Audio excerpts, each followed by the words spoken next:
जय गुरु जी।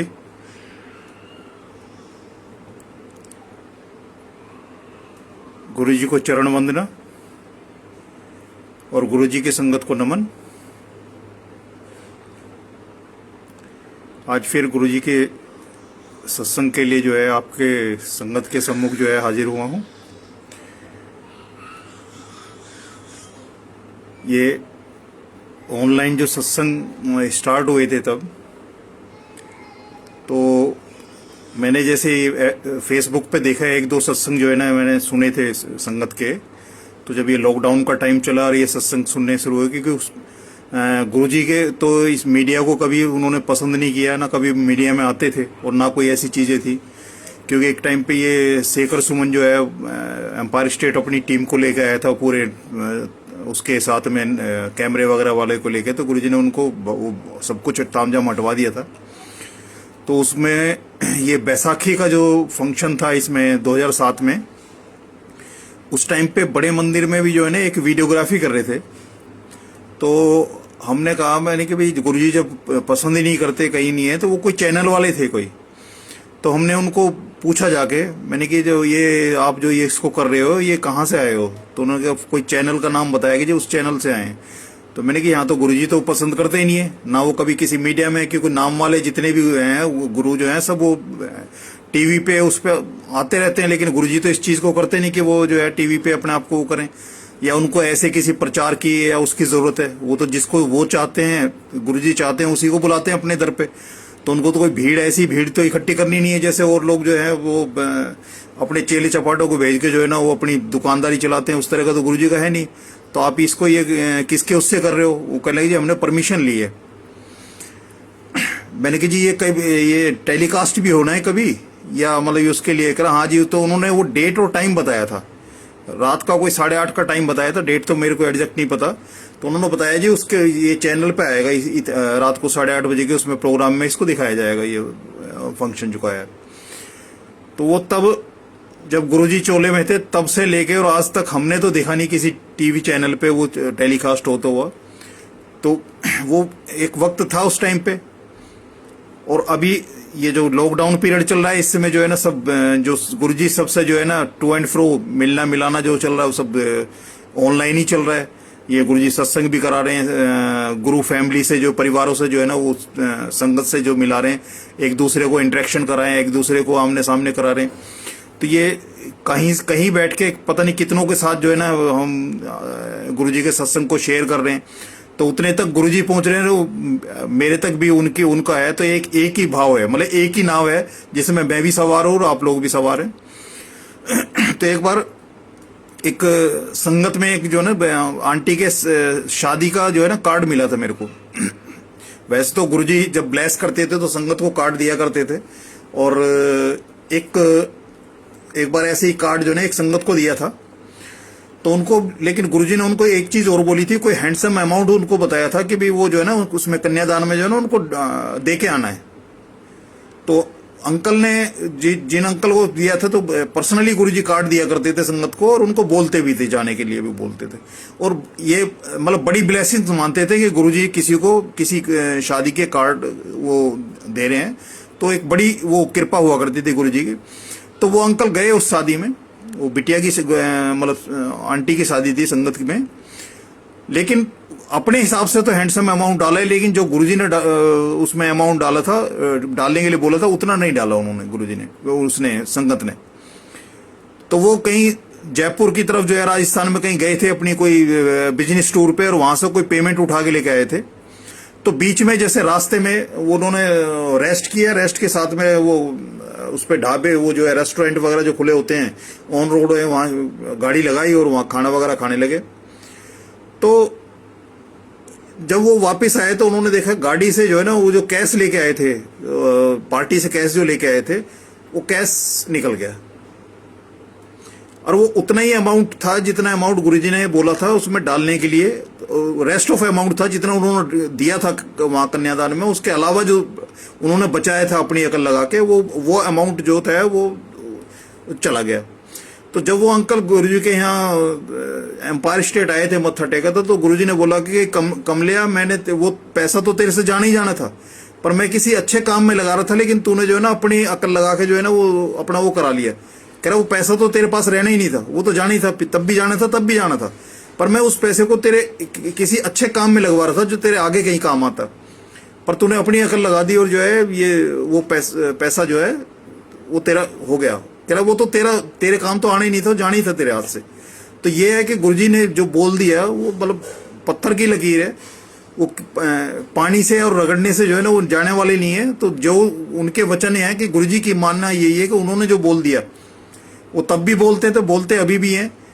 बस ये है कि हम जो अपनी अकल लगा लेते हैं तो अपनी कैलकुलेशन करते हैं, हमें फायदा दिखाई देता कर जाते हैं, नुकसान दिखाई देने लगता है तो फिर कौन गुरु और कौन क्या अपने हिसाब से चलना शुरू कर देते हैं।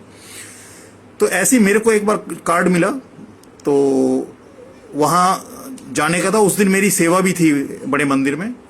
तो मैंने सोचा कि उसकी लड़की की शादी है तो यहाँ से सेवा खत्म करके तब भी जाएंगे, तो तब भी वहाँ उसको ज्वाइन कर लेंगे। तो रात को मैं 1-1:15 बजे के करीब, क्योंकि मैं डोमेस्टिक एयरपोर्ट पर रहता, उसके नज़दीकी दिल्ली कैंट के एरिया में जो आर्मी वाला एरिया था वहाँ कहीं उनका अरेंजमेंट था। तो मैं उनके यहाँ गया, करीब 1-1:15 का टाइम रहा होगा तब मैं वहाँ पहुँचा हूँ। तो मैंने वो देखा कि वहाँ किसी के चेहरे पे वो ऐसी खुशी कुछ नज़र नहीं आ रही जैसे शादी में होता है, एक चार्म होता है और लोग जो है ना मतलब एक खुशी का माहौल होता है, लेकिन मेरे को ऐसा बड़ा गमगीन माहौल हुआ दिखाई दिया वहाँ। लेकिन मैं वहाँ किसी को पूछ नहीं पाया, और मतलब जिनके यहाँ शादी थी उनसे भी नहीं पूछ पाया, और भी किसी से ऐसे नहीं पूछ पाया, क्योंकि सभी लोग ना अपने आप में कुछ गुम दिखाई दिए। तो मुझे ये तो समझ में आया कि कुछ ना कुछ कहीं ना कहीं गड़बड़ हुई है, लेकिन क्या गड़बड़ हुई है उसके बारे में मेरे को नहीं पता लगा। और मैं वहाँ जो कन्यादान वाला था वो अपना जो वो किया, और जो लंगर तो मैं बड़े मंदिर से खा के चला था, लेकिन उसके बाद भी जो भी जैसा भी था वहाँ वो किया मैंने, और करने के मैं आ गया। लेकिन मुझे पता नहीं लगा, एक बार वहीं का जो है उनके यहाँ की उनकी शादी का सत्संग मेरे को सुनने को मिला, जो मैंने सामने बैठ के जिन अंकल ने सुनाया था उन्होंने विद परमिशन जो है वो सत्संग सुनाया था। तो मैं उससे आगे कड़ी जोड़ रहा हूँ कि जो मेरे को नहीं पता लगा था वो मेरे को सुनने को मिला। उसमें क्या था कि जिस दिन जिस संगत में जिस बिटिया की शादी थी उसके वो अपना शरीर छोड़ गई थी, बारात आई नहीं थी दरवाजे पे और उसका वो छोड़ गई थी, मतलब उसकी नवज वगैरह सब कुछ खत्म हो गई थी। तो सब उसी चक्कर में थे, उसको कैसे वो करें, क्या हो गया, मतलब इधर शादी के इंतजाम कर रहे हैं, उधर बारात सिर पे आ रही है, और इधर से जो है वो मतलब शरीर छोड़ दिया उन्होंने। तो वहां गुरुजी ने वो बताया कि उसको वापस चोले में लाए, उसको जिस आंटी की शादी थी उसको वापस लेके आए उसमें। और उसके साथ में एक जुड़ा और सत्संग जो मेरे को पता लगा उसमें था कि वो जिनके यहाँ शादी थी उन्होंने पहले कोई कैटरर किया हुआ था, लेकिन लास्ट मोमेंट पे मतलब शादी से कुछ दिन पहले जो है ना वो बैक मार गया। और उसके बाद जो ना बहुत शॉर्ट पीरियड में जो है ना गुरुजी ने संगत के थ्रू ही जो है ना कोई कैटरर कराया उनको। तो कैटरर से बात हुई थी उनकी कि भाई बाकी तो जो है कैसे ही दे देना, पैसा दे देना, लेकिन शादी वाले दिन जो है हम 50,000 रुपए हार्ड कैश दे देना। जो छोटे मोटे काम होते हैं, किसी लेबर को देना है, कोई छोटा मोटा सामान मंगाना है, उसके लिए हार्ड कैश जो है ना 50,000 रुपए दे देना। अब जो क्योंकि वहां शाम को ये चीज हो गई थी तो वो सारी अटेंशन डाइवर्ट होगी उनके लिए कि भाई ये क्या हो गया, अचानक क्या हो गया कि भाई इनकी गुड़िया की शादी है और गुड़िया ने जो है ना मतलब शरीर त्याग दिया। अब उस चक्कर में लगे हुए तो वो अटेंशन डाइवर्ट होने से वो भूल गए कि वो उसको देना है, कुछ देना है नहीं देना। शादी होगी, सब कुछ अच्छा था, खाना पीना भी अच्छा हो गया, सब कुछ कैटरर का काम बढ़िया हो गया। फाइनली क्या हुआ कि जिन अंकल के थ्रू जो है वो कैटर किया था, तो उन्होंने जो जिनके यहाँ शादी थी उन्होंने उनको ही वो किया हुआ था कि आप उनसे जो भी हिसाब करना है वो कर लेना। तो टोटल जैसे तय हुआ था कि एक अमाउंट था कि भाई इतने अमाउंट उसको देना है, टोटल देना है। तो उसको जो बैलेंस था, जो एडवांस दिया था वो छोड़ दिया और बैलेंस अमाउंट उसको पेमेंट कर दी उन्होंने, अंकल ने बुला के। तो उन्होंने बुला के जब उनको पेमेंट किए तो उसमें से उसने 50,000 रुपये निकाल के और वापिस कर दिए। तो उन अंकल को जो बीच जिन्होंने वो कराया था, कैटरर कराया था, उन्होंने सोचा मेरी शर्म की वजह से और इस वजह से इसने जो है ना कि भाई मैं रेगुलर हमारे यहाँ कोई ऐसा कोई काम होता है, बड़े काम होते हैं तो इसको देते हैं हम, तो उस वजह से इसने वो कंसेशन दिया है। तो वो कहने लगे कि नहीं आप जो ना ये रख लो, कोई बात नहीं है इसमें। तो वो कहने लगे जी मैं इसलिए नहीं वापस कर रहा कि मैं इसमें कोई छूट दे रहा हूँ आपको। कहने लगे जी उस दिन, जिस दिन शादी वाला दिन था, तो मैं मतलब दोपहर होगी, फिर शाम होने को आई, और मैं बड़ा परेशान था कि मेरे को मैंने इनको बोला था कि 50,000 रुपये हार्ड कैश दे देना, लेकिन जो है ना ये इन्होंने दिए नहीं। और जिनको मतलब जिससे उनका वो था पैसे मांग सकते थे, उनका आमना सामना भी नहीं हो, क्योंकि वो उस गुड़िया के उसमें लग गए थे, तो उससे हुआ नहीं जो कैटरर जो था। तो कहने लगे कि उस दिन जब मैं बड़ा परेशान था, तो एक उसमें वहां से आए जो आपके शादी में आए हुए थे, उनमें से आए थे वो, और उसमें कुर्ते पजामे में, और उन्होंने आके मेरे से बोला भी कैसे परेशान है, क्या क्या परेशानी है। तो कहने लगे जी मैंने इनको बोला था कि शादी वाले दिन जो है ना मेरे को हार्ड कैश दे देना 50,000 रुपये, लेके, और ये कह रहा भूल गए, अब ये छोटे मोटे काम के लिए मैं कैसे करूं। तो कह रहे उन्होंने जो है जेब से जो है ना 50,000 रुपये निकाल के और मेरे को दे दिए। कहने लगे एक काम कर, और तुम जो है ना मतलब उसकी बिटिया की शादी है तो अच्छे से करना, कोई कमी ना रह जाए। तो कहने लगे मैं वो पैसे लौटा रहा हूँ कि वो आपका कोई रिश्तेदार था या जानकार था, दोस्त था, उन्होंने दिया है। तो उन अंकल ने ये पूछने के लिए भी उसमें सब तो इधर उधर लगे हुए थे, उसमें माहौल गमगीन था, तो उसमें किसने ऐसा किया है कि उनसे पूछ के दिया है। तो उसको हुलिया पूछने की कोशिश की उन्होंने, कि जिससे कि जिन्होंने पेमेंट की है, अपनी जेब से पेमेंट की है, हार्ड कैश दिया 50,000 रुपये निकाल के, तो उनको वो पेमेंट वापस कर दी जाए। तो जब उन्होंने पूछा जी कैसे थे, देखने में कैसे थे, और किस तरह से कैसे दिखते थे, क्या दिखते थे, तो उतने में उसकी नजर पड़ी वहां गुरुजी के जो ना उनके जहां बैठे हुए थे उधर ही साइड में जो है ना गुरुजी के दर्शन लगे हुए थे बड़े। तो वो कहने लगे जी ये कौन है, कि जी हमारे गुरुजी हैं। कह रहे यही तो उस दिन आए थे, इन्होंने ही तो बोला था कि भाई जो लड़की की शादी है और अच्छे से करना, कोई कमी ना रह जाए, और 50,000 रुपये इन्होंने ही दिए। वो कहने लगे पक्का? कह लगे हाँ जी यही थे जिन्होंने पैसे दिए थे। तो वो अंकल ने फिर उनको वापस कर दिया कि ये महाराज ने अगर आपको पैसे दिए तो इसमें हमारा कुछ नहीं लगता, आपने जो करना है करो, लेकिन हम नहीं लेंगे इसको, क्योंकि ये उनका दिया हुआ है। तो ये ऐसे मतलब गुरुजी की ऐसी कृपाएं कि वो उसमें एक तो उसका दो ऐसे बड़े सत्संग, कि एक तो बिटिया जो थे, जो मतलब उसका लास्ट डे था उस दिन, उसके प्राण पखेरु उड़ चुके थे और गुरुजी ने वापस उसको चोले में डाला। और दूसरा जो वो भूल गए थे, उस चक्कर में वो भूल गए थे, उसको हार्ड कैश देना है, 50,000 रुपये उसको देना है, वो कैश भी गुरुजी दे के गए। ऐसे एक फरीदाबाद की संगत थी, उनके मुंह से जो मैंने सत्संग सुना था कि वो प्रॉपर्टी डीलिंग वगैरह को काम करते थे, इसमें ये जमीनों का लेन देन, ये प्लॉट वगैरह इस तरह के। तो उसमें कहीं ना कहीं उनको बहुत बड़ा नुकसान हो गया, तो जगह जगह मारे मारे फिर रहे थे। तो किसी ने गुरुजी का दर बता दिया और गुरुजी के यहाँ आना शुरू कर दिया उन्होंने। तो एक दिन उन्होंने बताया कि ऐसे ऐसे एक मेरे पास जो है ना वो लेके आ गए मेरे पास बैग लेके एक, और वो आए आके मुलाकात की घर में मेरे आके, और कहने लगे जी आप ने जो वो डील कराया था हमें, उसमें जो है ना ये इतना प्रॉफिट हुआ है और आपका कमीशन लेके आया हूं मैं। उसने कहा जी कौन सी उसकी बात कर रहे हो? तो उसने जगह बताई। कहने लगे जी उस जगह को मैं तो जानता नहीं, तो मैंने तो कोई डील नहीं कराई। कह जी आपका नंबर ये है? कह रहा हाँ नंबर तो यही है। कह रहा इसी नंबर से बात हुई है। तो और फिर उसके बाद कहने लगे जी आपका एड्रेस भी आपने ही बताया, जो जिससे मैं ये लेके आया हूँ। मैंने वो पूछा था फोन करके कि भाई आप ये बताओ भी मैं आपसे कहाँ मिलूँ, तो आपने एड्रेस बताया तो मैं लेके आया हूँ। तो उन्होंने बताया, जब वो सत्संग सुना रहे थे वो फरीदाबाद वाले अंकल, तो उन्होंने बताया था कि वो बैग ऐसा ही है। उन्होंने बताया कि जी उसमें इतना प्रॉफिट हुआ है कि 5 लाख रुपए आपका कमीशन बनता है, और मैं वो लेके आया हूं। कह रहा है मेरी हिम्मत नहीं हो रही उस बैग को खोलने की, क्योंकि मेरा उसमें कोई रोल ही नहीं है, ना मैं उनको जानता हूं, ना उस प्रॉपर्टी से मेरा कोई लेना देना है, और ना मैंने कोई डील कराई है। और वो मेरे घर पे आई लेके आ रहे हैं, मेरा फोन नंबर बता रहे हैं कि इस फोन नंबर से सारी डीलिंग बातचीत हुई है, और मेरे घर पे भी लेके आए हैं। और कह रहे वो बैग वो तो बता गए कि जी आपका 5 लाख कमीशन बढ़ता है, हम कमीशन देने आए हैं, लेकिन मेरे को कह रहे मेरी हिम्मत नहीं हो रही क्योंकि मैंने उसमें कुछ किया ही नहीं जिससे कि मैं उसको लूं। मतलब मैंने कोई मेहनत ही नहीं की, ना प्रॉपर्टी जानता, ना प्रॉपर्टी वाले को जानता, कुछ नहीं जानता। और वो कह रहा है जी तुमने ये डील कराई है और इसमें प्रॉफिट हुआ है, इसका अपना कमीशन पकड़ो। तो गुरुजी के ऐसे बिल्कुल नायाब ऐसे हैं कि आदमी जो है ना अगर उसको एनालाइज करने लगे तो सारी जिंदगी बीत जाएगी, उसको एनालाइज नहीं कर सकता ये कैसे हुआ। मतलब बहुत ही मुश्किल है उनको समझना। जैसे महाशिव पुराण अभी पढ़ने का पीछे सुनने का मौका मिला था, पढ़ने का क्या, तो उसमें यही चीज थी कि गुरुजी की जो पूरी वो है, गुरुजी ने जो महाशिव पुराण जो सुनाने का जो वो किया था, उसका ये है कि उसका एक एक शब्द पूरा महाशिव पुराण जो ना गुरुजी पे खरा उतरता है। मतलब अगर हम गुरुजी की व्याख्या करने लगे तो महाशिव पुराण किया और बाकी जितने भी ये आपके वेद हैं कुछ जो हैं, वो सारे समाहित होने के बाद, सबको इकट्ठा करने के बाद भी वो उनको पूरा नहीं जान सकते।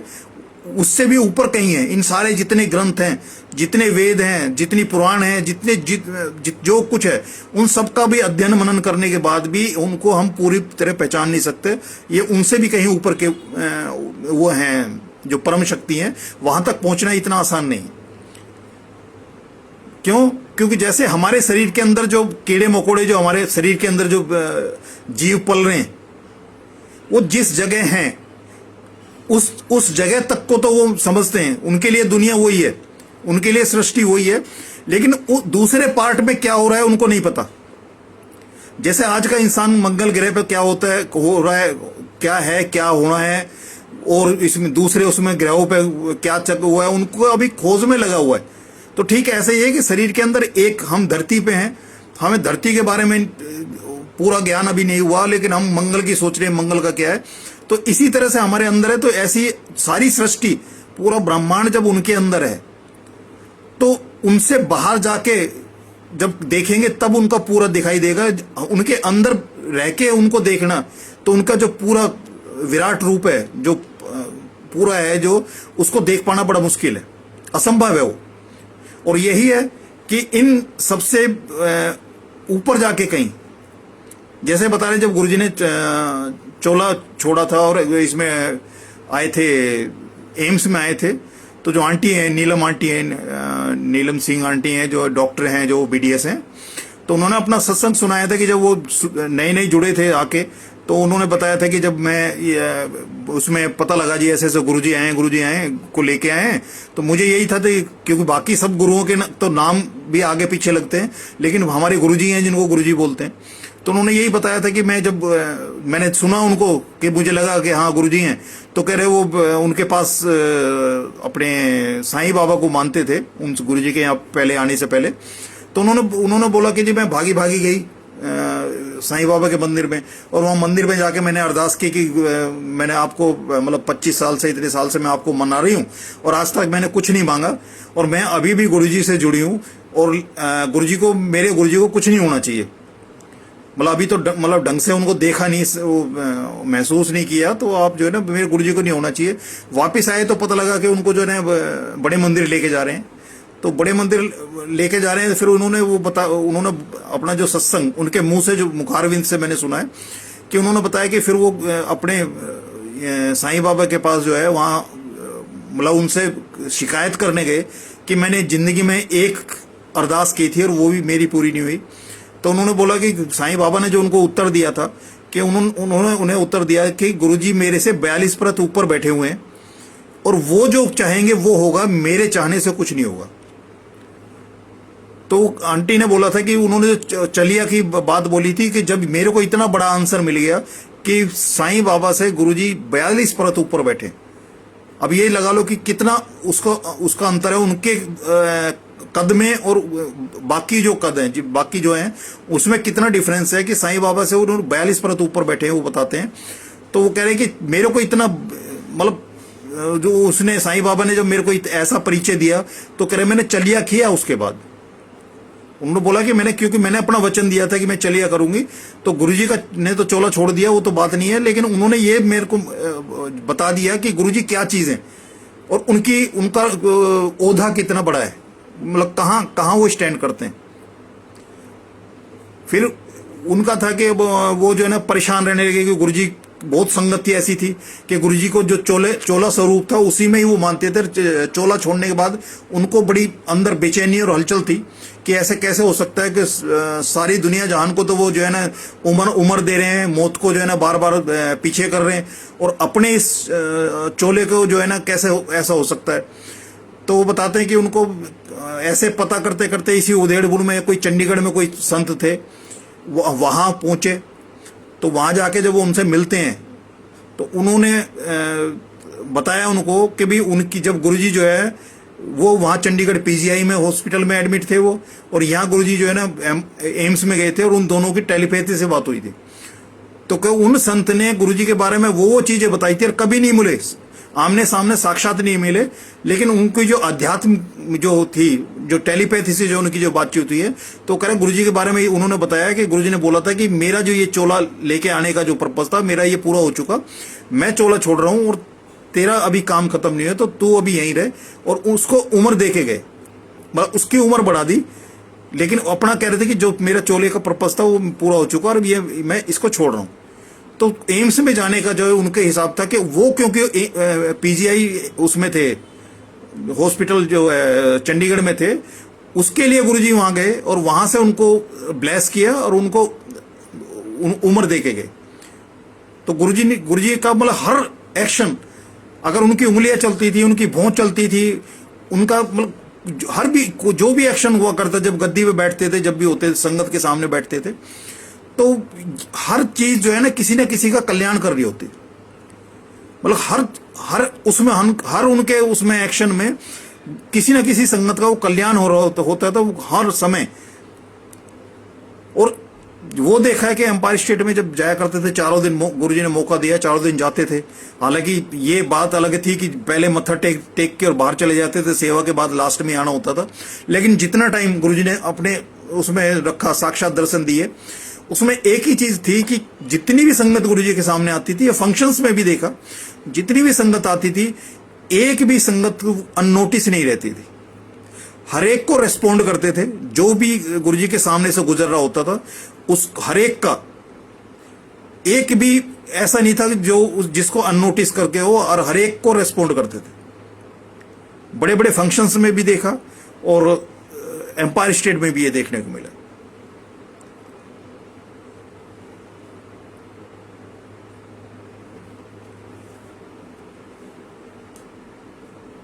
एक मैंने वो बताया था कि गुरुजी की जो अपनी है छोटी छोटी हमारी अरदास भी जो है ना, जो कभी भी चाहे ना चाहे जो है, कभी अनजाने में भी कई दफे कोई चीज हो जाती है, तो वो गुरुजी जो है ना उसको भी बिल्कुल एकदम, वो कहता है यहाँ वो चांस नहीं है, बाई चॉइस है। जो भी हो रहा है वो बाई चॉइस है, बाई चांस नहीं है। बाई चांस नहीं कि ऐसी एम हो गया, लेकिन उसके पीछे बाई चॉइस है कि आपकी अपनी भावना, मतलब आपका भाव, आपका विश्वास क्या है, वो सारी चीज काम करती है। तो आप खुद ये तय करते हो कि गुरुजी क्या क्या करें आपके लिए, क्योंकि जब टोटल गुरुजी पे छोड़ते हैं तो फिर तो उनकी कृपा अपरम बिल्कुल अलग से होती है, लेकिन कई दफे हम उस बंधन में बांध देते हैं अपनी अरदास करके कि मेरे को ये चीज चाहिए, ऐसी चाहिए, वैसी चाहिए, तो उनको एक लिमिटेशन में डाल दिया। जैसे पीछे भी मैंने सुनाया था कि एक आंटी थे, उनका जो है हस्बैंड जो है, अंकल जो है, वहाँ हॉस्पिटल में एडमिट थे, और उनको ब्लड ट्रांसफ्यूजन होता था, कि ब्लड जो है चेंज होता था उनका। तो उन्होंने एक दिन वो हॉस्पिटल में एडमिट थे, ब्लड उनको चेंज होना था, तो जिन को बोला था वो कोई उनमें से जा नहीं पाया वहाँ हॉस्पिटल में। तो उन्होंने गुरुजी से अरदास की कि गुरुजी आज जिनको बुलाया था वो उनमें से तो कोई आ नहीं रहा, और कोई जो है ना ब्लड डोनर भेज दो। तो वो बताते हैं कि वो तीर्थराम हॉस्पिटल की बात है। तो वहाँ उसमें उन्होंने अरदास लगाई गुरुजी को, तो वहाँ जो दूध की सप्लाई करते थे, दो लड़के थे बोले हट्टे कट्टे, तो वो आए, तो उन्होंने आंटी को बड़ा गमगीन देखा, तो उन्होंने बोला कि अम्मा कैसे परेशान है। तो उसने बताया भैया ऐसे ऐसे है, तो उनको जो है ना ब्लड चेंज होना था, लेकिन जिनको हमने बोला है वो तो आया नहीं उनमें से कोई भी, और इनका ये चेंज होना जरूरी है। तो उन्होंने कहे कि कोई बात नहीं, और हम दे देते हैं। तो वो ब्लड देके चले गए, ब्लड चेंज भी हो गया, लेकिन वो एक्सपायर हो गए अंकल। तो फिर वही गुरुजी से वो कि गुरुजी मैं तो आपके सारे थी, और आपने जो है ना अंकल को जो है ना वो कर दिया, और मेरी तो सारी जो है ना जिंदगी वो होगी। तो गुरुजी ने उनको उनको बोला, कहेंगे जी तुमने जो ना अरदास की थी कि भाई कोई डोनर भेज दो, ब्लड डोनर, मैंने भेज दिए। अब तुमने मेरे को मतलब बोला कि ब्लड डोनर भेज दो। अगर तुम ये अरदास करते कि भाई इनको मतलब ठीक कर दो या रोक लो, तो बात वो थी। तो हम कई दफे उनको अपनी उसमें, वो कहते हैं ना भगवान भगत के बस में है, कि भगत में बस में यही है कि हम अगर किसी जिद को पकड़ के बैठ जाते हैं तो वो उसको पूरा तो कर देंगे, और ये जानते हुए भी कि ये चीज हमारे लिए फायदे की नहीं है, लेकिन हम कई दफे अपना नुकसान हम खुद करते हैं, और अक्सर अपना नुकसान खुद करते हैं। बाकी दूसरे में इतनी वो नहीं है कि हमारा नुकसान करें, हम बहुत हमारे अपने जो नुकसान है उसके लिए हम खुद ही जिम्मेदार होते हैं। हमारी जो अकलबाजी है वो हमें कई दफे जो है ना ऐसे मुकाम पे ले आती है, फिर बाद में हम पछताते हैं कि क्यों हमने इस तरह का कदम उठाया, क्यों इसमें हमने अकल लगाई। और महाराज के सामने तो, गुरुजी के सामने तो अकल लगाने का मतलब है कि अपने लिए एक तरह से गड्ढा खोदने वाली बात। जैसे जल सेवा में अंकल हैं, उन्होंने एक दिन मेरे को अकेले में लेके गए थे, तो उन्होंने मेरे को एक ही चीज बोली कि अंकल ऐसे ऐसे बात है कि मैं 15 दिन से 1 सेकंड के लिए गुरुजी को सोने नहीं दे रहा था, और मैं गुरुजी से कोई डिमांड कर रहा था कि मेरे को ये चीज चाहिए, और चाहिए ही चाहिए, मुझे नहीं पता कैसे करोगे लेकिन मेरे को ये चीज चाहिए। तो कह लगे कि अब 3 दिन हो गए हैं, वो चीज मेरे पीछे है, और जो चीज मैं मांग रहा था उसका अब जो मैंने देखा है, उसका जो विराट रूप, विकराल रूप जो है, कि उसको देख के मुझे पता है कि मैं क्या, मेरी आने वाली पीढ़ियां भी उसको संभाल नहीं सकती। इतना उसका भयानक वो है जो चीज मैं मांग बैठा हूं गुरुजी से। और अब मैं 3 दिन से नाक रगड़ रहा हूं गुरुजी के सामने कि गुरुजी मेरे बस की नहीं है ऐसी इस आफत को संभालना, इस जो चीज है ये, और आप इससे मेरा पीछा छुड़ाओ, मैं जिंदगी में दोबारा नहीं मांगूंगा। तो वो मेरे से यही कह रहे थे कि मैं आपको इसलिए बता रहा हूं कि ये मेरी गलती कि मैंने गुरुजी से ऐसी कोई अरदास लगाई, और उसके बाद में दूसरी ये है कि मैं अब इस गलती को ना तो अपनी आंटी से शेयर कर सकता हूं, ना बच्चों से शेयर कर सकता हूं, ना किसी दोस्त से, ना रिश्तेदार से। और मैं 3 दिन से इस भागा भागा घूम रहा हूं। तो मेरे को यही था कि अगर मेरे को कुछ हो गया जो मैंने मांग लिया, और जिससे अब 3 दिन से जिस फेज से मैं गुजर रहा हूं, भागा भागा घूम रहा हूं, और वो चीज मेरे पीछे पीछे है, तो कह रहा है मैं इसलिए आपको बता रहा हूं कि कल को मेरे को कुछ हो गया तो इस दुनिया में कोई ऐसा जरूर हो जिसको मेरा सच पता हो कि मेरे साथ जो हुआ है वो क्यों हुआ है, कैसे हुआ है, और किस लिए हुआ है।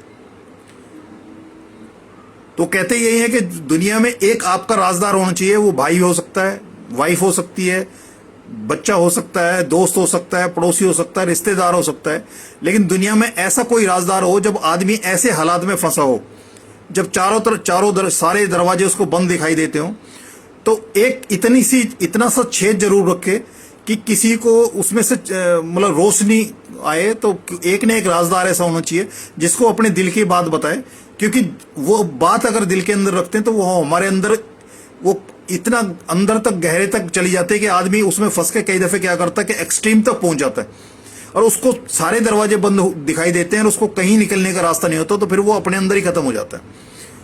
तो अगर वो किसी को अपनी बात को शेयर करेगा तो वो शेयर करने के साथ ही उसका आधे से ज्यादा तो वैसे ही खत्म हो जाएगा अंदर से।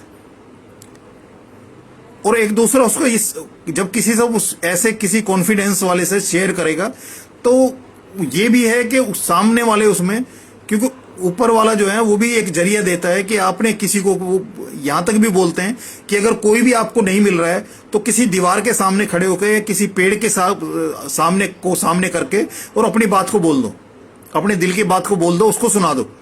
अगर किसी इंसान को नहीं सुना सकते तो उसको सुना दो, तो आपके अंदर का वो जो गुबार है, आपके अंदर के जो वो प्रेशर है वो रिलीज हो जाएगा, और बहुत हद तक जो है ना उस समस्या से आप जो है ना पार पा जाओगे। क्योंकि उस टाइम पे सबसे पहले हमारा क्या है कि हमारा जो विवेक है वो गड़बड़ा जाता है, हमारा कॉन्फिडेंस खो जाता है, और कॉन्फिडेंस खोने से क्या है कि डिसीजन जो हम लेंगे वो हमारे फायदे का होगा, वो डिसीजन उसकी गारंटी नहीं होती। इसलिए जब हम उस बात को रिलीज कर देते हैं अपने से, तो हमारा जो डगमगाना, जो कॉन्फिडेंस का डगमगाना, वो कहीं ना कहीं स्टेबल होगा और हम सोच पाएंगे। यानी कि जैसे जैसे विषम परिस्थितियां होती हैं कि वैसे वैसे अपने मन को उतने ही शांत करो, कूल करो। क्योंकि अगर वो कहते हैं कि अगर किसी चीज को मोड़ना है तो उस चीज को गर्म किया जाता है, ना कि हथौड़े को। तो हमारा जो माइंड है, हमारा जो विवेक जो है वो हथौड़ा है, हम अगर माइंड को गर्म कर देते हैं तो वो चीज, जिस समस्या को हम मोड़ना चाह रहे हैं, जिसका हम तोड़ ढूंढना चाह रहे हैं, वो उसका नहीं ढूंढ सकते। वो तभी हो सकता है कि जब हथौड़ी की तरह वो ठंडा हो और वो चीज गर्म की जाए जिसको हमने मोड़ना है।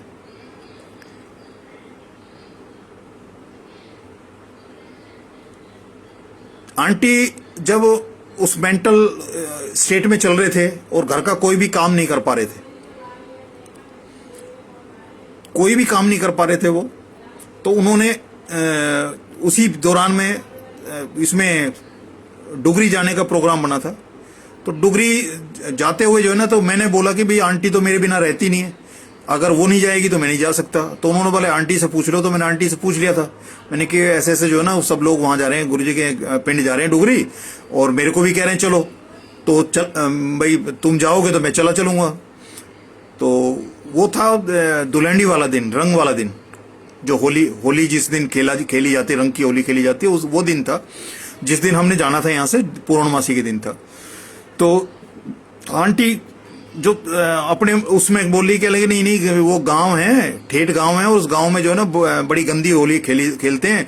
कोई नाली की कीचड़ से होली खेलता है, कोई गोबर से होली खेलता है, और बड़े उल्टे सीधे रंग लगाते हैं, और मेरे को होली पसंद नहीं है, तो मैं नहीं जाऊंगी।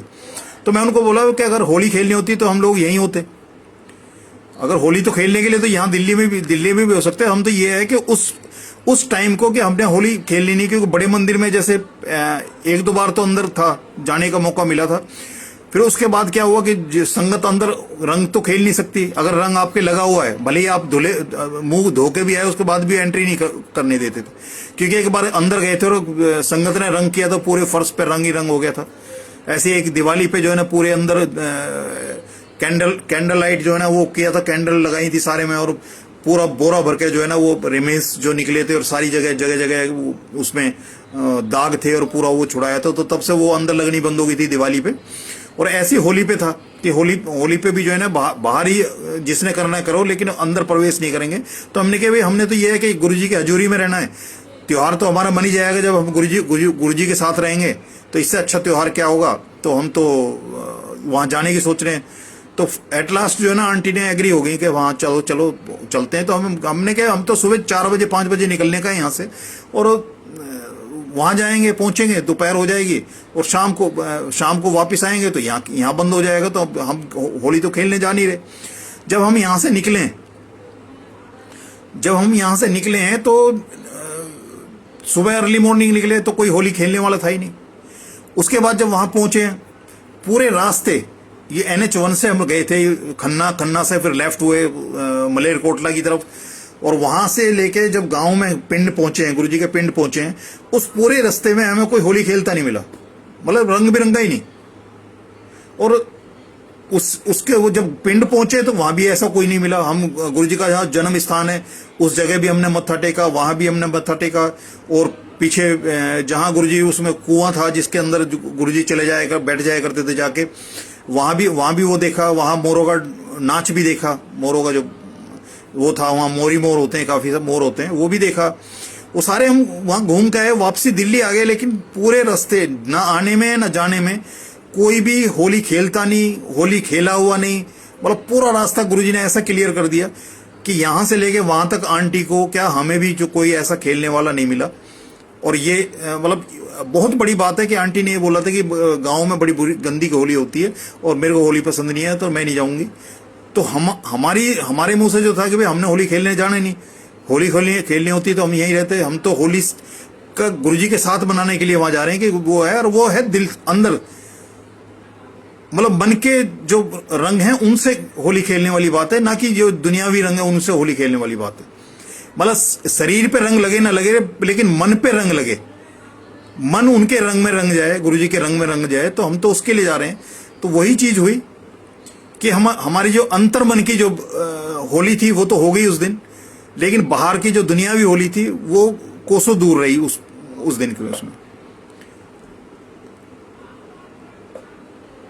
ऐसे ही मेरी बिटिया, जो बीच वाली बिटिया थी, वो गुरुजी के यहाँ जो मेरे साथ अक्सर वो जाया करती थी। तो उसका जो ग्रेजुएशन जब चल रहा था उसमें, तो वो गुरुजी के पास आई थी सेमेस्टर सिस्टम में। तो उसने एक सेमेस्टर में उसके जो है ना अच्छे, एक बोरिंग सब्जेक्ट था जिसका मैंने पहले भी सत्संग सुनाया था कि वो एक सब्जेक्ट ऐसा था कि वो उसने 3 बार रिवाइज की, नोट्स पढ़े, पूरी बुक थोरो उसने पढ़ी, लेकिन उसको समझ में नहीं आया। और उसको ये तय था कि इसका मेजर पार्ट जो है एग्जाम में उसी का आना है, मेजर पार्ट एग्जाम में उसी का आना है। तो उसने जब मेरे को मंदिर में जाना था सेवा के लिए, तो मेरे से बोली कि पापा ये 3 बार मैं रिवाइज कर चुकी, सारे नोट देख चुकी, लेकिन मेरे उसमें नहीं आ रहा, मतलब सेट नहीं बैठ रहा और इसी में से आना है। तो आप जा रहे हो मंदिर, तो मैं भी चलूँ आपके साथ गुरुजी को मत्था टेकने। तो मैंने कुछ नहीं बोला, मैंने कि चल भाई स्कूटर पे जाना है। तो उसने चलते चलते अपनी जो ना बैग में वो बुक डाल ली जो उसकी थी, और नेक्स्ट वेरी डे जो है ना वो एग्जाम था उसका। तो उसने बुक डाल ली उसमें और डाल के लेके चली गई। तो वहां गई तो मेरे को, जैसे वहां गया मैं, तो मेरे को सेवा मिल गई बड़े हॉल में। तो हम सेवा कर रहे थे, तो वो पायलट आंटी भी थे और कई सेवा में थे, जेठर अंकल थे, आंटी थे, और कई सेवादार थे जो सेवा कर रहे थे। तो उसी टाइम पे उसको लगा मत्था टेक लिया गुरुजी को, जो उसने अरदास की वो अरदास कर ली। फिर मेरे से आके बोली कि पापा चलें। अब मैं बड़े असमंजस में, क्योंकि मेरे हाथ में सेवा थी, और सेवा का यही होता है, भाव यही है कि सेवा जो हाथ में उसको पूरा करके हटा जाए। अब उसने बीच में बोल दिया, तो मैं इससे पहले कि मैं बोलूं तो वो पायलट आंटी बोल गए कि उससे कि अन्नू क्या कहाँ जाना है, कि वो कहने लगी मेरा कल एक पेपर है और ऐसे ऐसे जो है ना, मैं तो मत्था टेकना आई थी। तो उन्होंने मेरे से मतलब बिना उसके वो कहने लगे तो तूने घर जाकर पढ़ना, यहाँ पढ़ ले। तो मेरे से कहने लगे पापा मैं बुक तो लेके आई हूँ, मैं यहाँ पढ़ लूँ। तो उससे पहले मैंने कभी कोई बच्चा मैंने कभी देखा नहीं बुक लेके वहां पढ़ता हुआ, ना उसके बाद कभी देखा है। और वो ऐसी एक चीज थी, तो मैं तो समझ नहीं पाया कि मैं उसको हाँ कहूँ या ना कहूँ। इतने में पायलट आंटी ने बोला कि हाँ तू यहीं बैठ के पढ़ ले। तो वो नीचे ले गए, और वहां जहाँ गुरुजी नीचे गाड़ी खड़ी होके और एक अप स्टेयर होके बड़े हॉल के अंदर आते थे, तो एक रूम से क्रॉस करके आते थे, तो वहीं जो है ना उसको बैठाए हैं आंटी। तो मेरे को भी इधर थोड़ा लगा कि भी चलो, मतलब जब ये पढ़ती रहेगी, इधर मैं सेवा कर लूंगा, जब सेवा ओवर हो जाएगी तब इसको लेके चला जाऊंगा। तो उसने जब मेरी सेवा ओवर हुई, उसको मैं लेके घर आ गया। नेक्स्ट डे मैं उसको उसके वहां ले गया, इसमें नॉर्थ कैंपस में जहां उसके एग्जाम थे, वहां उसको एग्जाम में बैठाया। जब वापस आ रहे थे तो उसने आके जो बताया मेरे को कि पापा वो जो सब्जेक्ट है वो इतना बोर सब्जेक्ट था, मतलब बहुत पढ़ने के बाद भी मेरी समझ में नहीं आया घर में। और इसलिए मैं गई थी कि मैं थोड़ा सा गुरुजी को वहां मंदिर जाऊंगी तो थोड़ा रिफ्रेश हो जाऊंगी, तो उसके बाद शायद पढ़ने में जो ना वो थोड़ी समझ में आए। लेकिन कह रहे जैसे ही वो आंटी नीचे बैठा आई थी, तो मैंने फिर वही जैसे घर में कर रही थी मैं, तो मैंने रैंडमली एक पेज खोला जैसे, तो 15 लाइन मेरी पढ़ी, और फिर मेरे को लगा कि कुछ समझ में नहीं आ रहा, मतलब मेरे भेजे में कुछ नहीं जा रहा, और मैंने किताब बंद कर दी। फिर थोड़ी देर मैं बैठी रही, थोड़ी देर बाद फिर मैंने ऐसे रैंडमली खोला, तो वो 8 लाइन के करीब मेरे को पड़ी गई। फिर मेरे को लगा कि कुछ समझ में नहीं आ रहा, कुछ बात नहीं बन रही है, फिर मैंने बंद कर दी। फिर खोला 2.5 लाइन, इस तरह से ऐसे 3-4 बार उसने खोला करें मैंने, और ऐसे ऐसे पढ़ के मैं किताब बंद कर दी और घर आ गई। कह रहा जब मैं उसमें गई हूँ एग्जाम में, मैं बैठी मैं जाके, और क्वेश्चन पेपर मेरे सामने आया, तो जितनी लाइन मैंने उसमें 4 बार में खोल के जो है जितनी लाइन में पढ़ी थी और बंद कर दी, पढ़ी थी बंद कर दी, उसी के 40 नंबर के जो है ना वो आए थे क्वेश्चन 4 उसमें से, वही से, और उतना लिखना था जितना मेरे से पढ़ा गया था, और मैंने उतना पढ़ के बंद कर दी थी, बुक बंद कर दी थी, उतना ही पढ़ा गया मेरे से। और उसमें उसके जो है ना मतलब जो लेक्चरर था उसके सबसे ज्यादा हाईएस्ट मार्क्स उसके आए थे, जितने बच्चे उसके हाथ से पढ़ के गए थे। तो तब उसको उसके कुलीग जो थे उन्होंने बुला के लगे अन्नू जो है ना वो दे पार्टी दे। तो वो कहने लगी कि किस बात की पार्टी दूं, मेरे कौन से 90% मार्क्स आए जो मैं पार्टी दूं। कह रहे नहीं, तुम तेरे जो ना हाईएस्ट मार्क्स आए इसमें, आज तक किसी भी स्टूडेंट के इतने मार्क्स नहीं आए, तो वो पार्टी दे। तो ये बात आई गई होगी। नेक्स्ट सेमेस्टर में उसके 90.2% मार्क्स आए, और जब वो बड़े छोटे मंदिर जो है ना गुरुजी के यहाँ मत्था टेकने आई थी, तो जैसे ही उसने मत्था टेका तो गुरुजी ने बोला कि भाई वो मेरी बिटिया जो है ना वो पास हो गई है, तो वो लड्डू प्रसाद का डिब्बा लेके उसके हाथ से बंटवाया था। तो मुंह से निकला शब्द उसका कि मेरे कौन से 90% मार्क्स आए, तो नेक्स्ट उसमें जो है उसके 90.2% मार्क्स जो है नेक्स्ट सेमेस्टर में उसके आगे। मतलब बहुत मतलब सत्संग एक से जुड़े एक हैं। ऐसी जब मेरे पाँव में चोट लगी हुई थी, ये जो लेफ्ट पाँव में था मेरे, उसमें घुटने में जो था, जो आज भी उसका जो पीस है आज भी टूटा हुआ पड़ा है। मतलब हाथ लगाने से उस पे अभी भी जैसे सूजन होती है शरीर में, उस तरह का आज भी है। अभी भी मैं लगा रहा हूं तो वो चीज है। नीचे पाँव इसमें फर्श पे रखा जाएगा तो भी वो चीज पता लगती है मेरे को, लेकिन दर्द नहीं है। मर्ज है पर दर्द नहीं है। तो वो ऐसे ही वो दर्द था मेरे उसमें उस टाइम पे। तो जब मैं बार बार जा रहा था और संगत मेरे को ले जाने के लिए बोलती थी उस हाल में, तो 2 बार संगत जो है ना वो उनका ही जाना मुश्किल हो गया, तो ना मैंने तीसरी संगत को मना कर दिया था।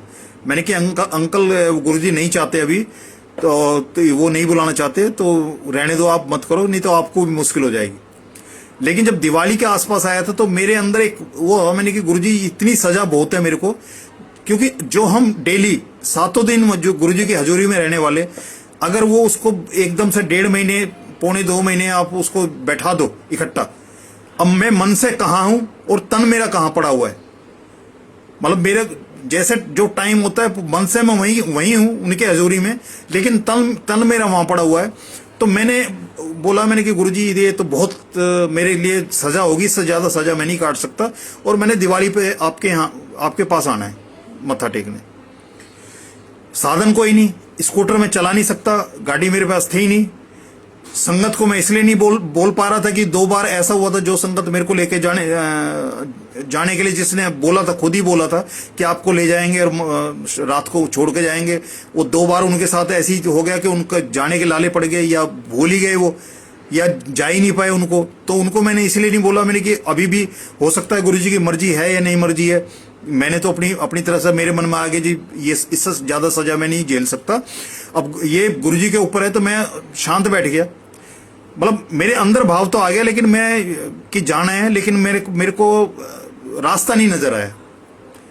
लेकिन उसी दिन जिस दिन दिवाली थी, तो शाम को ही 4-5 बजे 5 बजे के करीब जो है ना वो सारे वो दीवे वगैरह वो पानी में भिगो के, वो जो बत्तियां वगैरह बना के वो सारा कुछ सेट कर दिया।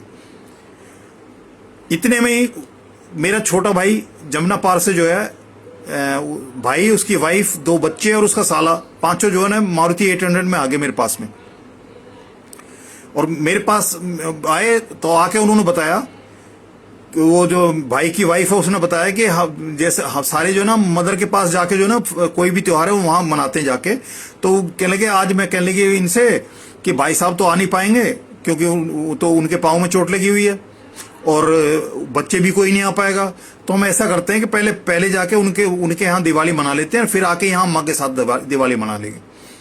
तो कह रहा इसलिए हम यहाँ आ गए हम। और मैंने उनके आते ही जो है ना, मैंने उसको बोला, मैंने कि भाई अब जो पूजा पाठ करनी है, दिवाली मनानी, जैसे मर्जी है पूजनी है वो पूज लो, और मैंने बड़े मंदिर जाना है। और भाई से मैंने पूछा ही नहीं कि उसका प्लान क्या है, मतलब उसने क्या किस हिसाब से आए हैं वो मना के। और उनका यही था आइडिया कि वो आएंगे, दिवाली पूजेंगे और वापस चले जाएंगे साथ में। लेकिन मैंने कह दिया कि मैंने मंदिर जाना है। अब मैं बड़ा, तो उन्होंने मेरी बात नहीं काटी। उन्होंने सोचा कि चलो जैसे और मंदिर में घूमते हैं, उससे पहले कभी गए नहीं थे वो, उनमें से कोई भी नहीं गया था। जो 4 लोग थे उनमें 5 लोग जो आए थे वो उनमें से कोई नहीं गया था। मतलब ना भाई गया था, ना उनकी वाइफ गई थी, ना उसका साला गया था, ना उसके बच्चे गए थे। गुरुजी के यहाँ कोई नहीं गया था उससे पहले। तो उनको पता ही नहीं गुरुजी के यहाँ क्या सिस्टम होता है कि 2 घंटे शब्द सुनेंगे, फिर गुरुजी की आरती होगी और उसके बाद लंगर वगैरह करके जो भी करके और तब वापिस आते हैं। और मैंने जब बोलते था उनको यही था कि जैसे और मंदिरों में चक्कर काटते हैं, अपना मत्था टेका, प्रसाद लिया और चल दी। तो जब वो जाने की बात आई तो मैं तैयार हो गया। तैयार क्या, वो दिवाली पे तो वैसे ही पूजने के लिए जो तैयार होते हैं, तैयारी तो वैसी थी। और थोड़ा से और ड्रेसअप हो गए, तो आंटी भी तैयार होगी साथ में। आंटी के उसमें जो बिटिया है अन्नू जो थी मेरी, वो वाली बिटिया भी तैयार होगी और मेरा बेटा भी तैयार हो गया। अब वो बेटी जो है कॉलेज गोइंग, लड़का जो है ना बड़ी क्लास में, छोटे भाई के बच्चे हैं, वो भी छठी और आठवीं के आसपास में थे, वो दोनों बच्चे उनके भी। अब 4 हम तैयार हो गए और 5 लोग वो आए थे, और मारुति 800 गाड़ी। जब 4 हम तैयार हो गए तो आंटी बोली मेरे से, कह लगे ऐसा है कि मैं यहाँ रुक जाती हूँ, तो छोटी सी गाड़ी है, उसमें हम इतने तो आएंगे नहीं। तो मैंने उसको बोला कि ऐसा है कि तैयार हो गए हम सारे, एक काम करते हैं कि नीचे चलते हैं, जो उसके गाड़ी के अंदर आ जाएगा चला जाएगा, जो नहीं आएगा वापिस आ जाएगा, अपने घर में आ जाएगा। हम सारे नीचे गए। ड्राइवर वो अकेला बैठ सकता है, उसके साथ में जो उसकी ड्राइवर के साथ वाली सीट पे मैं पाँव की वजह से मैं भी वहां अकेला ही बैठ सकता था, मेरे साथ कोई दूसरा नहीं बैठ सकता था। मतलब मैं किसी को वो नहीं कर सकता था, सीट शेयर नहीं कर पाता पाँव की वजह से। 9 लोग जो है ना मारुति 800 में वहां गए गुरुजी के मंदिर। अब वो गाड़ी 800 की गाड़ी कितनी बड़ी हो गई कि जो 9 लोग उसमें आ गए, और कोई एक ऐसे नहीं वो हुआ कि भाई उसमें बहुत, क्योंकि यहाँ से करीब वहां से था 22 किलोमीटर गुरुजी का मंदिर, जहाँ रेजिडेंस था, सरकारी क्वार्टर था, वहां से 22 किलोमीटर पड़ता था। तो सभी कंफर्टेबली वहां पहुंच गए। वहां जाके उन्होंने जैसे मत्था वगैरह टेका, सारा टेकने के बाद में उधर से जो है, जो मेरा भाई है उसके ससुर के फोन आने लगे, क्योंकि वो इंतजार कर रहे थे कि ये लोग जाएंगे तो उसकी ससुराल में भी दिवाली तभी पूजेंगे, और मेरी मदर के यहाँ भी दिवाली पूजनी थी। तो उनके ससुर को फोन आने लगे, तो मेरे को बोली वो भाई की वाइफ जो है, कहने कि भाई साहब ऐसे ऐसे पापा का फोन आ रहा है और वो इसकी तरुण की इंतजार कर रहे हैं, तो हम अब चलते हैं। तो मैंने उसको बोला भाई ऐसा है कि 9 बजे आरती होगी गुरुजी की, तो आप जो है 9 बजे आरती लेके और तब जाना, क्योंकि गुरुजी के यहाँ एक सिस्टम है, और मंदिरों की तरह नहीं कि जैसे आओ और अपने जैसे मर्जी अपने घुसो, लाइन तोड़ के इधर उधर से भीड़ भड़के में घुसो और मारा मारी करके और निकल के और अपने बाहर चलो, मतलब अपनी मर्जी से आओ अपनी मर्जी से चले जाओ, ऐसा नहीं है। मैंने कहा जी गुरुजी बुलाते हैं तो उसके हिसाब से ही यहाँ चलना होता है। तो 9 बजे आरती होगी, आरती लेके चले जाना। और मैंने अपने भाई के ससुर को भी फोन कर दिया कि ये ऐसे ऐसे मंदिर आए हुए हैं गुरुजी के, और यहाँ थोड़ा सिस्टम है, तो 9 बजे आरती करके आएंगे। तो मेरे को तो उन्होंने कुछ नहीं बोला, मेरे को तो एग्री हो गया भाई ठीक है आ जाएंगे, लेकिन वो उनके माइंड में प्रेशर था कि वो इंतजार कर रहे हैं, और वो कह रहे हैं कि हमारी दिवाली खराब कर दी इन्होंने वहां जाने से। तो मैंने जब लगा मेरे को कि इनका मन नहीं है यहाँ, तो मैंने उनको बोल दिया कि भाई ठीक है एक काम करो, आप जो है ना मत्था टेको, गुरुजी से आगे लो और चले जाओ, कोई बात नहीं।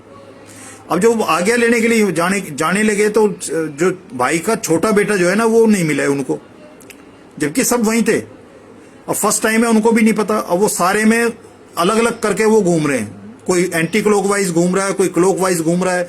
और मैं तो कह के चला गया अपनी जो सेवा वगैरह में, कहीं उसमें सेवा में तो क्या उस पाँव में लगी हुई थी, सेवा तो नहीं थी उस दिन, तो मैं चला गया इधर उधर, और वो जो है सारे में ढूंढते रहे। बाद में मेरे को उन्होंने बताया, जब वो आरती होने के बाद निकल के आए थे अंदर से, कि वो खो गया था और उसको सारे ढूंढते रहे पूरे मंदिर में। और मंदिर का इतना बड़ा नहीं है कि उसमें आदमी कोई ऐसा खो जाए और वो किसी ना, वो जो 5-7 लोग थे उनको किसी को भी ना मिले वो बच्चा। वो जैसे जब मिला, उनको बच्चा मिला, तो वो अंदर गए जाके, क्योंकि मैंने बताया था कि गुरुजी से आगे लिए भी नहीं जाना है, गुरुजी के आगे लेने। तो वो अंदर जब गए, उन्होंने मत्था टेका, और जैसे ही वो मत्था टेक के खड़े हुए, इतने में आरती शुरू हो गई। और आरती शुरू होगी तो आरती करने के लिए वहां संगत की जो है वो पर्चियां डलती थी कि कौन संगत जो है ना, क्योंकि पूरी जैसे भीड़ होती है तो जो वो तो मारा मारी हो जाएगी कि सब जो है चाहेंगे कि आरती जो है ना, वो आरती की थाली जो है ना वो उनके हाथ लगे। तो वो वहां ये करते थे कि वो बनी रहे, डेकोरम बना रहे, और स्वयं जो है ना, सेल्फ डिसिप्लिन जो है बना रहे। तो उसके लिए ना वहां ये था कि भी संगत की पर्ची डाल देते हैं, और जिस की पर्ची निकलेगी वो जो है ना इसमें आगे आके जो है ना वो करेंगे, आरती करेंगे। तो उन्होंने वो मत्था टेक के जैसे ही खड़े हुए, तो वो पीछे से वो आरती शुरू हो गई, तो वो सारे इकट्ठे हो गए, वो बाहर नहीं निकल पाए।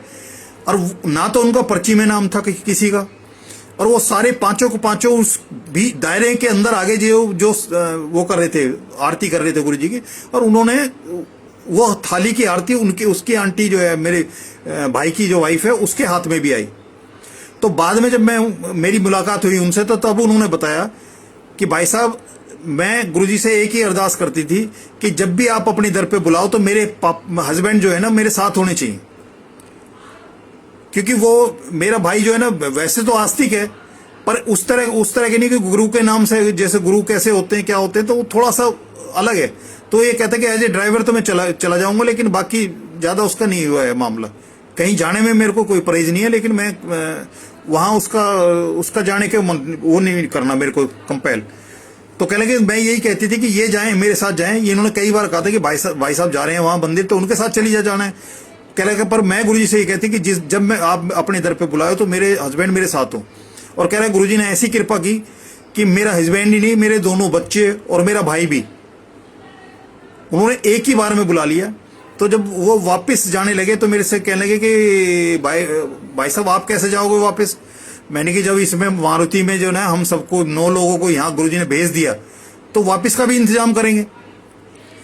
तो वापस में जब संगत वहां हम रुक के पूरा जो प्रोसेस था, उस प्रोसेस के बाद में फिर जो संगत थी वो हमसे कहने लगे कि वो आप कैसे जाओगे, वो भाई साहब तो चले गए। मैंने कि भी जैसे गुरुजी चाहेंगे वैसे जाएंगे।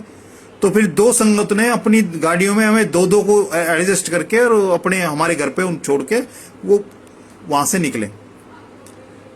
तो ये मतलब एक मारुति 800 में 9 लोग को गुरुजी वहां अपने दर पे बुलाते हैं, तो कैसे किसको गुरुजी वो करते हैं, कृपा करते हैं, तो गुरुजी जानते हैं।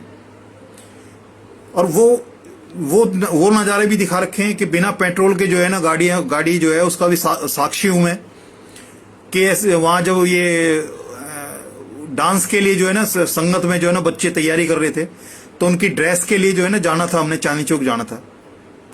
तो मैं डांस में तो शामिल नहीं था, लेकिन उनके जो डांस में जो बच्चे थे, मनोज था, सुगंधा आंटी थी, और ये सुमित, ये जेथरा के अंकल के छोटे वाले जो अंकल थे, सुमित जेथरा थे, वो सारे जो मतलब कुछ वो आंटियां थी, कुछ अंकल थे, वो यंग वाले, वो सब पार्टिसिपेट जो कर रहे थे, मैं उनके साथ था। मतलब मेरा इतना इन्वॉल्वमेंट था कि उनको असिस्ट करने वाली बात थी। तो मैं वहां मौजूद, जब वो करते थे, रिहर्सल करते थे, मैं तब भी मौजूद होता था, ऑलमोस्ट टाइम में मैं मौजूद रहा। तो उनके लिए जो ना वो ड्रेस की बात आई, तो मनोज कहने लगा भाई साहब ये तो एक ड्रेस वो करना पड़ेगा, जो ये पंजाबी भंगड़े जैसा वो है, तो उस तरह की ड्रेस वो करनी पड़ेगी, सिलवानी पड़ेगी। तो अब कैसे करें। तो हम वहां से, मैं नोदी था जो गुरुजी के 3 बंदरों में से वो था, और मनोज अंकल वो भी एक वन ऑफ दी बंदर जो है, हम तीनों थे। विनोद जो है वो गाड़ी चला के ले गया था, और अंकल चेतन अंकल थे जिनकी गाड़ी थी, जिन लेके हम गए थे।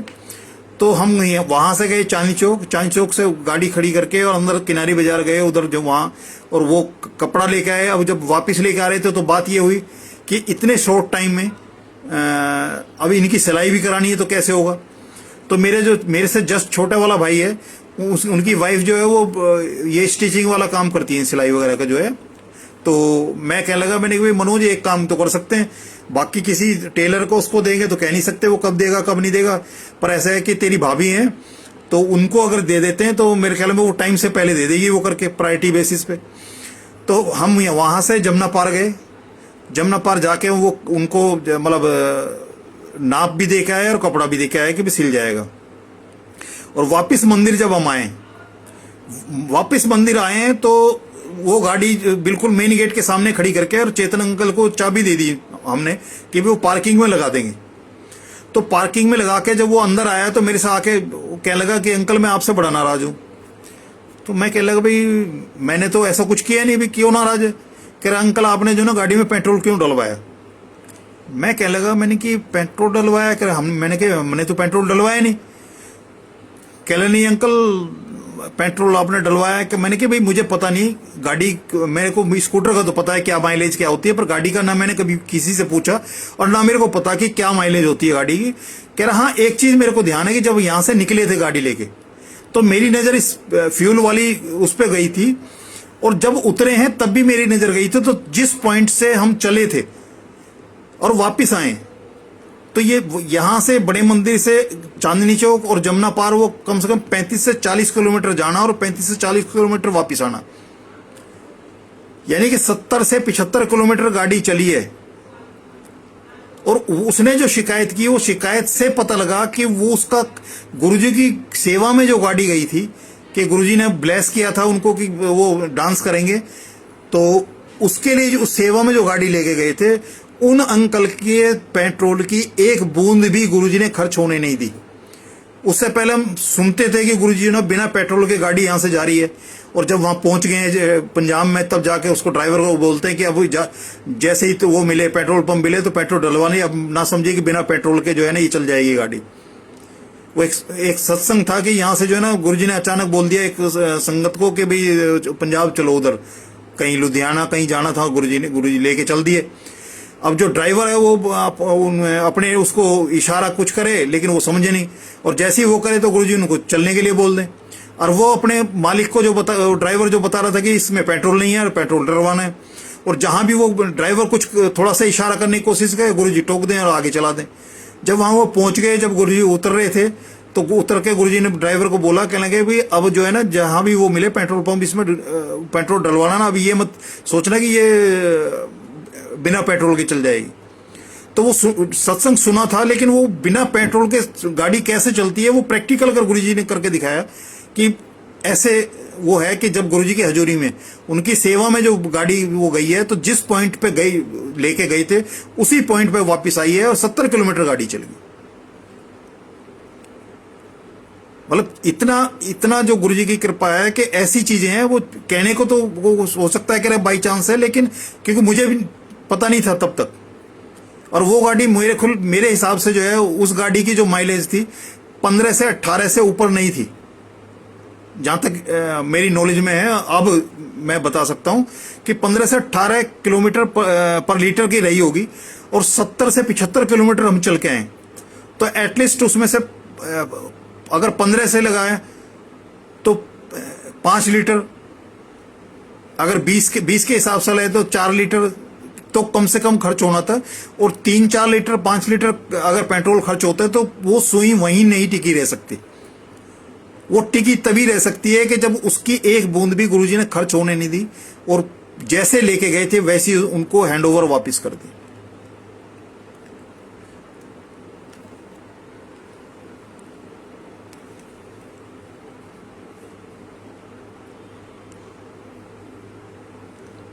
आज इतना ही है, आगे अभी कोई ऐसा सच नहीं गुरुजी ध्यान में ला रहे कि आगे सत्संग आगे बढ़ाया जाए।